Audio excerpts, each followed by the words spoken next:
मेरा सत्सत नमन मेरे जबलपुर समाज की ओर से, मेरे परिवार की ओर से और हमारी लाडगंज महिला परिषद की ओर से सत्सत नमन, सत्सत नमन। हे महाराज, सात साधु का हो तो सार दिखाई देता है। होली दिवाली तो समय समय पर आती है। संत का समागम होता है तो वहाँ हर समय दिवाली होती है, वहाँ हर समय दिवाली होती है। महाराज जी, मेरा ये प्रश्न है, कई लोग बहुत ज़्यादा धर्म करते हैं और उसके बाद भी उन्हें मतलब उसका फल नहीं मिलता है और वो अभाव में जीते हैं और बहुत मतलब उनका धीरे धीरे वो धर्म से विमुख होने लगते हैं। और कई लोगों को मैंने देखा है कि वो बिल्कुल धर्म नहीं करते हैं, मंदिर तक नहीं जाते हैं, फिर भी उनके यहाँ लक्ष्मी बरसती है। ऐसा क्यों होता है? ये पूर्व जन्म का होता है कि ये इस भाव का है?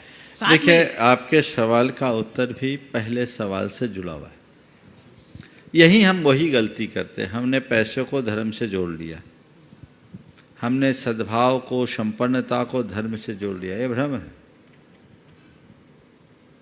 जो जितना धर्मी है, जिसकी जितनी पुण्याई, उसके पास उतना पैसा और संपन्नता है, ये धारणा गलत है।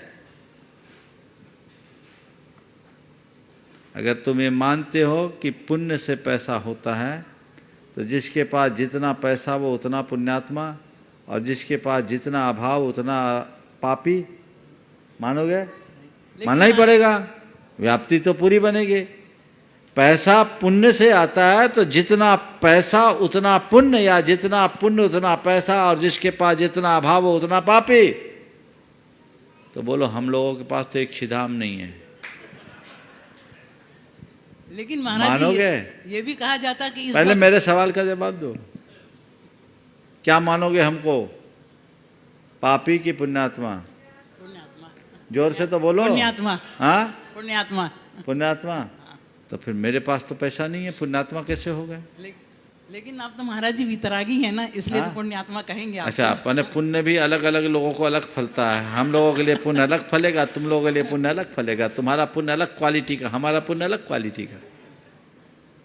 अवधारणा को ठीक कीजिए। ये एक परंपरागत भ्रम है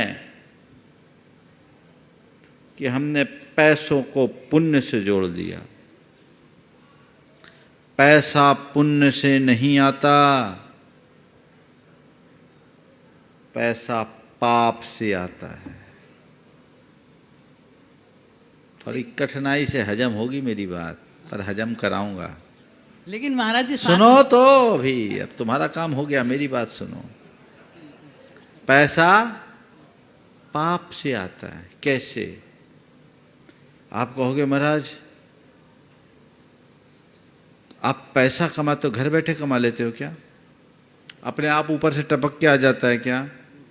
क्या करना पड़ता है पैसा कमाने के लिए? बिजनेस करना पड़ता है, मेहनत करना पड़ता है। तो उस जो बिजनेस करते हो, मेहनत करते हो, तो उसमें कोई पुण्य करते हो? उसमें सटकाए जीव की हिंसा होती कि नहीं होती? होती है। तो पाप है कि पुण्य?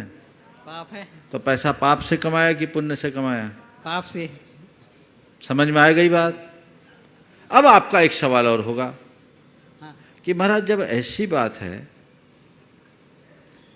तब तो फिर किसी के पास तो तुरंत करोड़ों आ जाते हैं, और कोई रात दिन मशक्कत करता है बेचारा, उसके पास कुछ नहीं आता, जो होता और चला जाता है। जहाँ हाथ डालता है किसी को वहाँ सोना, और कोई जहाँ हाथ डालता वहाँ हाथ जलता है।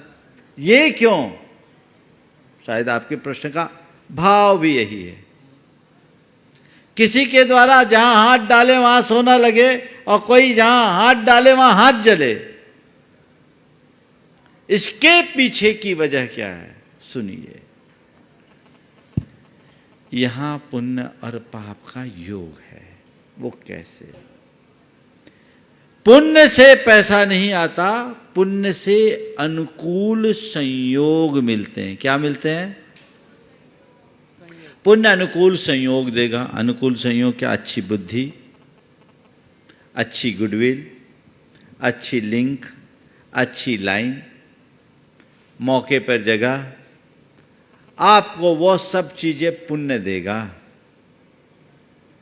तो जिसके साथ ये सब चीजें हो गई, अच्छी बुद्धि हो गई, अच्छी गुडविल हो गई, अच्छी लिंक हो गई, अच्छी लाइन मिल गई, तो वो आदमी थोड़े में कमा लेगा। लेकिन उस पुण्य के उदय में जब पाप करेगा तब पैसा आएगा। समझ रहे बात को?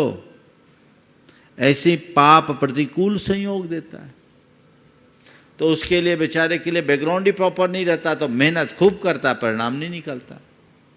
ये पुण्य पाप का असल रहस्य समझने योग्य है, और धर्म से इसका संबंध नहीं है। पुण्य पाप अगर बैकिंग में है भी, तो ये हमारे पिछला बैकिंग है। धर्म का सीधा संबंध सुख समृद्धि से ना होकर संतुष्टि से है। अगर कोई धर्मी है, अंदर से धर्मी, तो अभाव में भी प्रसन्न है, और जो पापी होगा ना, उसके पास रेलम पेल हो तो भी तनाव में होगा। तो पाप संताप देता है और पुण्य संतोष। धर्म से संतुष्टि मिलेगी। यदि वो सच्चे अर्थों में धर्मी है, तो उसके जीवन में चाहे कितना और कैसा भी अभाव क्यों ना हो, वो अभाव का एहसास ही नहीं करेगा। जो उसके पास है उसी में खुश रहेगा। ये सच्चा धर्म है, और धर्म का स्वरूप यही है, जो तुम्हें जैसा जितना मिले उतने में संतोष धर कर रहो। ये हमारी प्रसन्नता का आधार। लेकिन महाराज जी, फिर ऐसा क्यों कहा जाता है इस भाव का इसी भाव में मिलता है? इस भाव का इस भाव में मिलता है ना। तुरंत अच्छा काम करोगे, खुशी कितनी देर बाद मिलती? बोलो। अच्छा काम करते ही खुशी तुरंत मिलती है, और बुरा काम करते खटका भी तुरंत होता है, तो तुरंत तो मिलता है फल। चलिए आगे। नमस्ते भगवान।